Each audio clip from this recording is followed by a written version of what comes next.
All right, getting really close to the end here. Question 35, find the value of the pronumeral in each of the following figures. Well, the one on the left, this is the power of a point, isn't it? You might have learned it as chord theorems or whatever. So the distances, so this x multiplied by x plus 2, multiplied by x plus 2, that's going to be equal to 6 multiplied by 4. Well, this is pretty straightforward. X times x is x squared, so I've got x squared plus 2x equals 24. What do I do now? I've got a quadratic, get it all on one side, equal to 0, and factorise to solve. Use our null factor law. Nearly there already. X squared plus 2x minus 24 equals 0. Factors of 24 that differ by 2. Factors of negative 24, of course, will be positive 6 and negative 4. So it's x plus 6 multiplied by x minus 4. Check it in your head. Make sure that that works. 6 by 4 is negative 24 because it was a negative. Plus 6x minus 4x, that would be plus 2x. We know we've got it right. Therefore, by the null factor law, either x plus 6 equals 0, in which case x equals negative 6, or x take 4 equals 0, in which case x equals 4. And they are my two solutions. But do they both make sense? Have a think about it. This is a length in a chord. Is there any way it can possibly be negative 6? No, so you say reject the negative. Therefore, negative. Therefore, x equals 4 must be the right answer. Quick check will actually show you that that's 4 plus 6. Well, of course it's going to be right.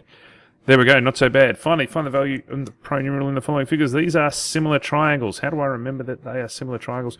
Well, they've got the same angles, parallel lines, so they are corresponding angles. These are corresponding angles, and both the large outside triangle and the small triangle on the top right there have the same angle. So angle, angle, angle, similar triangles, sides are in the same ratio. So for the big triangle, 9 and 15 makes 24 altogether. And 17 and x makes 17 plus x. So if I take the bit I'm trying to find with the x, let's keep it on top. So I've got 17 plus x, this whole length down there, 17 plus x. If I divide that by 24, that's going to be in exactly the same ratio as 17 divided by 15.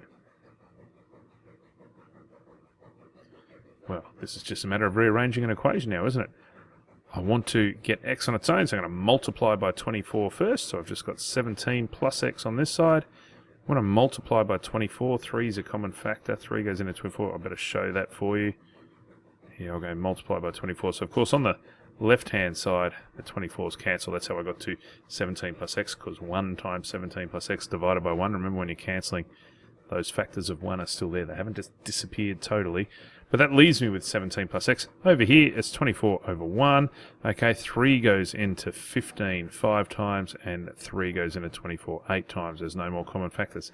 8 17s, 80 plus 56 is 136 over 5. So 17 plus x equals 136 over 5. X is going to equal 136 over 5 minus 17. Well, what's 17 if I write it in terms of fifths? That would be 85 fifths, of course. So then what is x equal to? 136 minus 85 is 51 over 5. And you have your answer there. I hope you got those right. Catch you in our lucky last video, the 3-star problem solving. Not as bad as you think at first. See you then. Cheers.